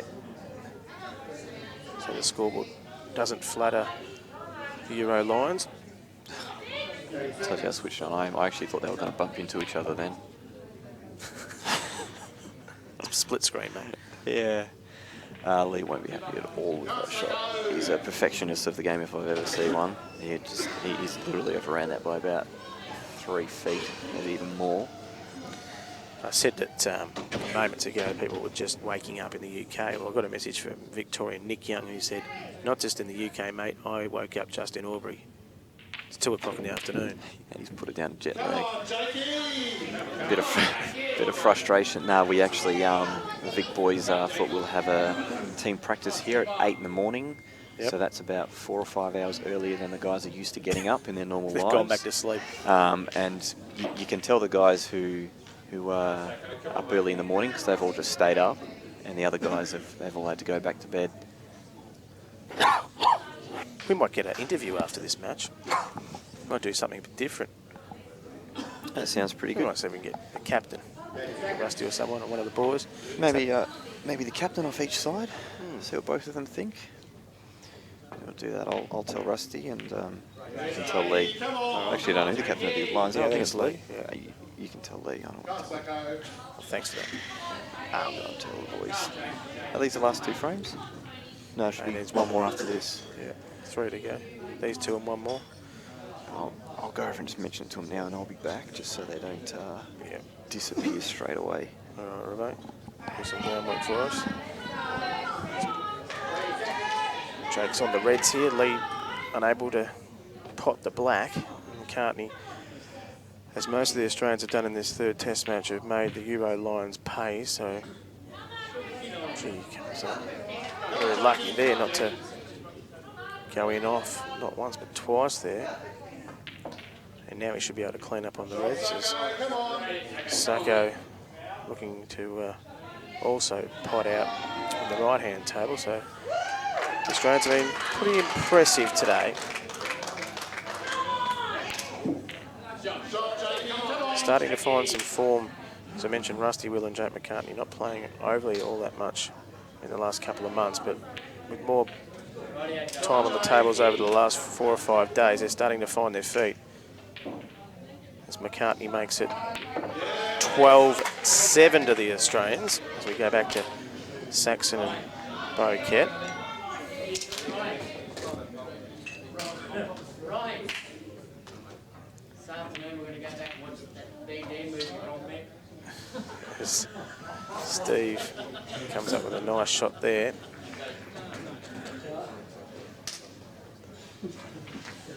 Crowd starting to build for the afternoon session of pool here at the Commercial Club in Albury, and Sacco has just put too much on that and has fouled.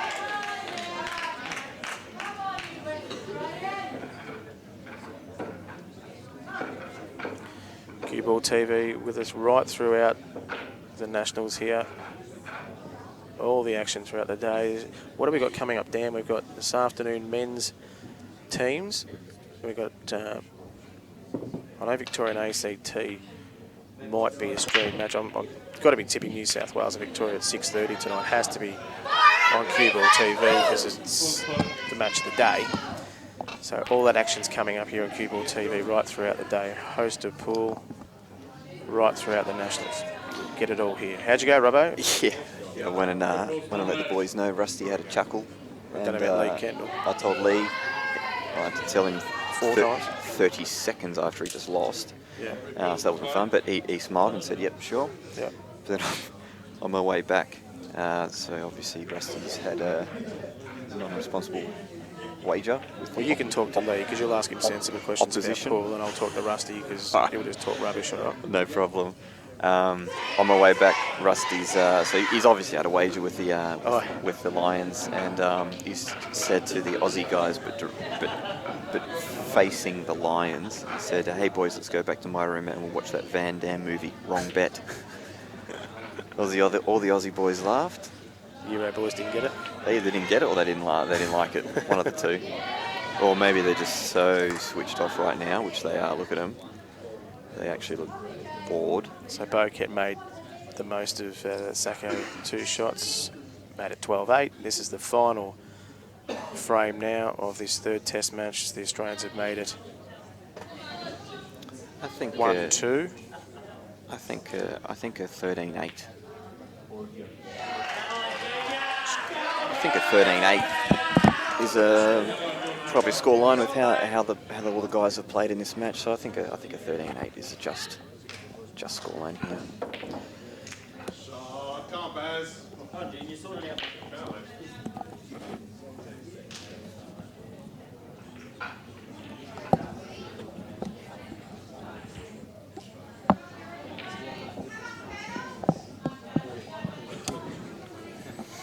Yeah, I think it's the right score line, Robbo. It was tied early, a few errors, but certainly in this third round of 7 frames, they've been the better team, haven't they? Yeah, it's when they got the win early, and just Nice to see Baz here running just with it. run all these balls in. Yeah, the guy just doesn't get a chance. Yep. Wouldn't mind seeing him pot a few balls.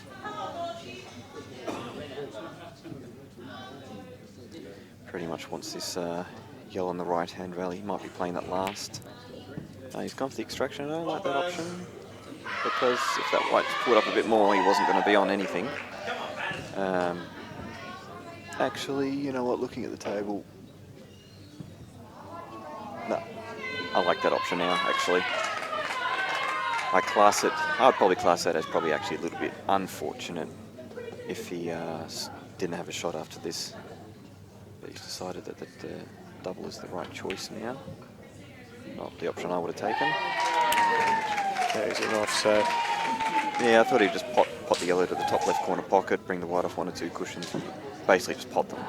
Yeah, he's sort of gone for the easy way out there, and it's gone pear-shaped.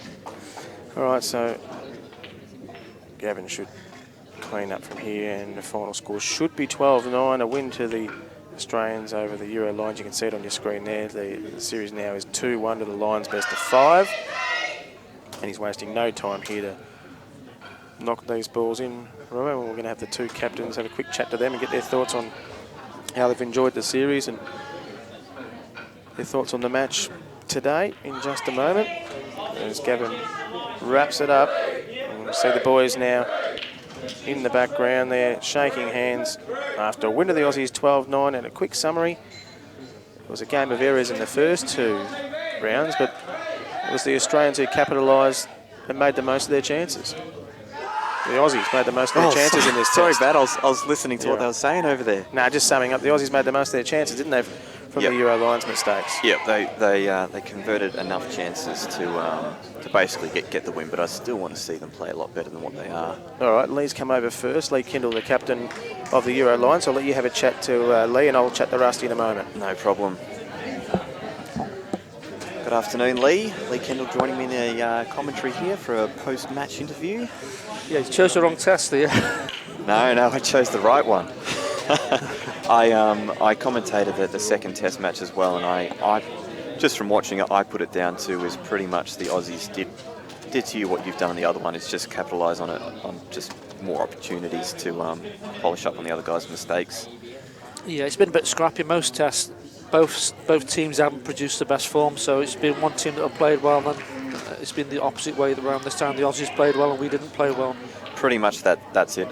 It's just been, like I said earlier, a role reversal. This one, I said the two test matches I've seen, I've only seen a couple of racks ran over 40+ breaks from 16 world-class players, so I'm actually a bit surprised about that. I would, the best thing I would love to see personally is both teams actually play really to the standard I know they can play. That's what we're all looking forward to. What's happening? Well, hopefully we'll save that for the last one. It goes 2-all, and then have the best till last. Yeah, it'd be nice for the fourth one. I would love to see both teams play well, and it do go to a final test match, and then both teams play absolutely perfect. Yeah, I think if it went to the last one, there'd be a bit more pressure on it. But I don't know. It's just good to come over and play you guys, and experience what you put up when you come to the World Championships. You've got to put up the jet lag and the different tables, the different speed and everything. So it's a learning curve for us. Yeah, I was saying that to a few of the Aussie guys. We often complain that we've got to go over to your side of the world and play on your tables to try and win a world title. But at the same time, when you guys come down here, you tend to beat us on our tables. So we don't have much of a leg to stand on as far as that goes. You're 2-1 up. You guys seem pretty flat. Pretty flat this match, it looked like, from my opinion. Yeah, we were flat. We probably took it too lightly. Not that we don't think the Australians are a great side. I just thought because you hadn't played well in the first two tests, it wasn't really the G-up that we needed to get up for the match. But I think it's done good for the test series, to be honest, to go 2-1. And definitely. It forced us to come out all guns blazing, hopefully, for the next one. Well, I know these Aussie boys very well. They're going to be up and about even more the next match. So I reckon this fourth match is where we're going to see the quality come out, because I know you guys hate losing, and the Aussie boys are going to get a bit of confidence now. So this fourth test match, I'm hoping, will showcase the class that we should be seeing. Yeah, hopefully that should be exactly how we want it. Well, I've called you my new favourite player. Right. I've seen. I love. Not after that performance. No. I tend to be able to call your shots very well because you actually play to the style that I try and mimic my game off. You're very percentage-based. You're very exact where you want the white on every single shot always. You have a very good system with how you play. I got to play you earlier on. A couple of great tactical frames we had. I learnt a lot from as well there. So I'm even actually hoping you get into a few tactical games too, if you don't mind. Cover a few pockets so we can... we'll see how it goes. I never could rule it out like a tactical game, as you know. So just play the balls. If they're there, I'll go for them. If not, just see how it goes. That's it. You pretty much can't enter a frame saying I'm going to pot out this frame before the balls are broke. No. I mean, the clock is always hard as well. I always struggle with the clock. I'm probably one of the worst players with the clock. So give me time. I see the shots a lot easier. Yep. Like when we were playing, you got plenty of time. You can work it out. But when you get the 60 seconds, it's harder to see the shots straight away, especially when you're under pressure. Very well said. Thank you for joining me in the post-match interview. Brad's going to have a chat to Rusty Wheeler now. I'm sure Rusty's got a few funny things to say, as he always does. I might jump on for the fourth test match. All the best. Okay, thanks very much.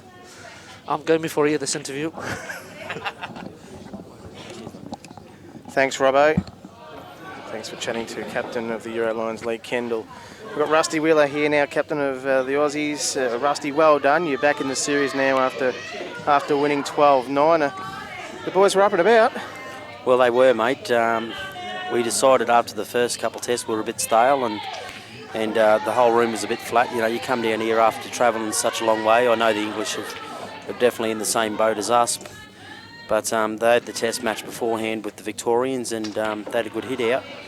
And for us, it was just we just haven't been getting the balls off the break, and they've been running racks, So we got together this morning and we decided that, it's now or never. And sure enough, we got a bit of a run on early. And scoreboard pressure is amazing things. No matter who you're playing in the world and who the players are, it's a big difference when you're 2 or 3 frames behind and you've actually got a pot of ball, The first 2 test matches were sort of dominated by the Euro Lions, but that was more coming off the back of the mistakes made by the Australians and a few errors. Today was a different story. It was the errors by the Euro Lions, and you guys capitalised on the mistakes. That's 100% true. And as I said earlier, it's a big difference when you get a good start to a match and you've got your presence there involved. You know, like it's a bit different.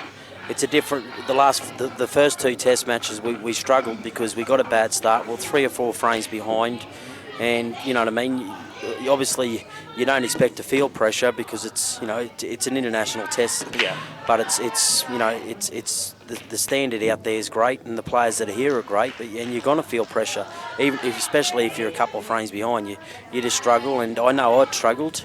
You get lost out there in the occasion, but we pulled one back today, and heads up for us. We'd love to get it to 2-2 and get the whole audience behind us and the whole of Australia so we can get into this 5th and final test match. And your team as a whole, you're 3 tests in now. Do you feel you're gelling together as a team, and some of the boys are starting to play some good pool now?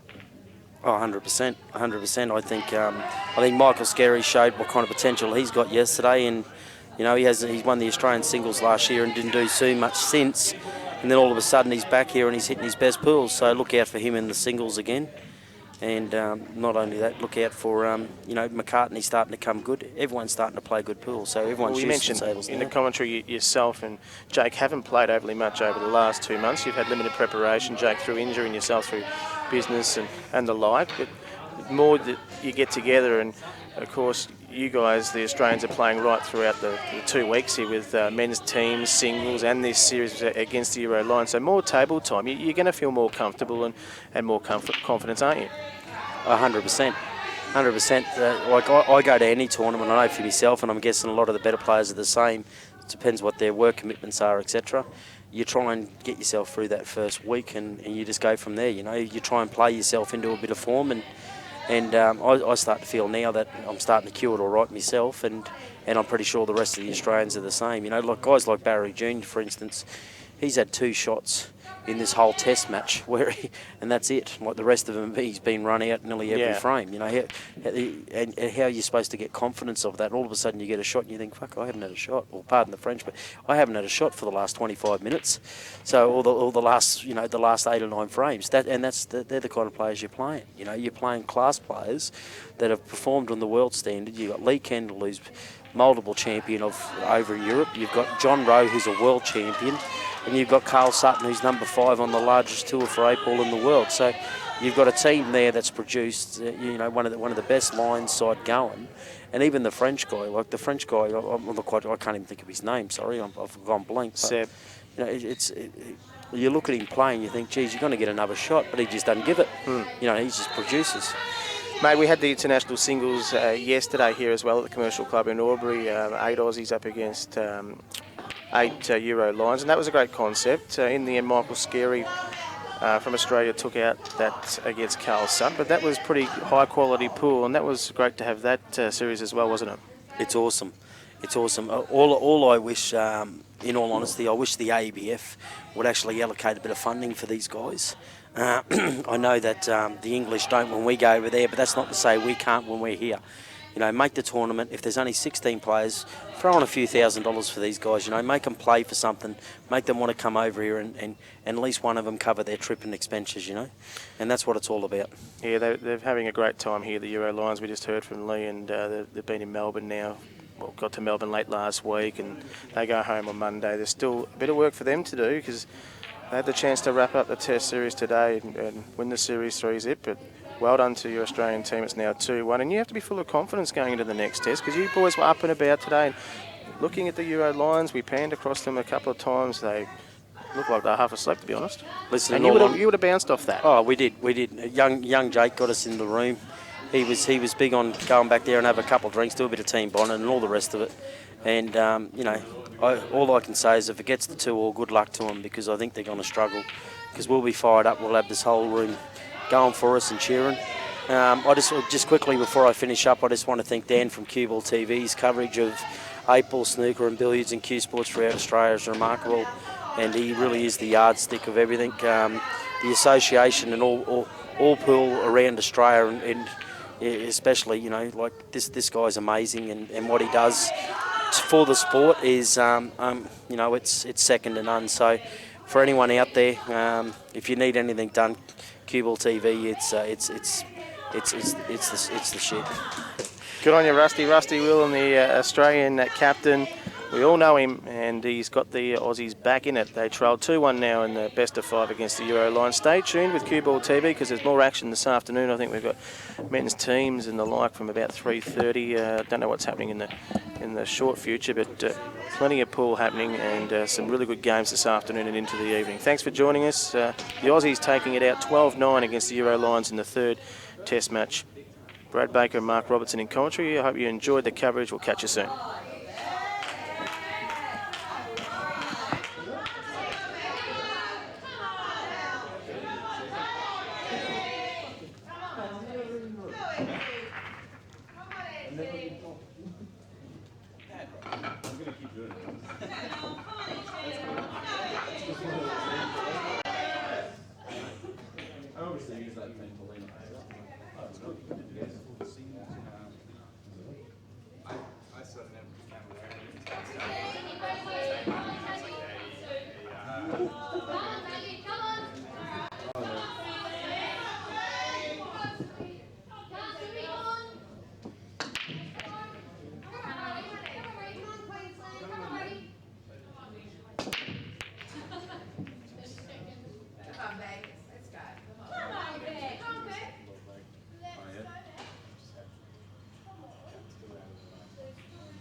Love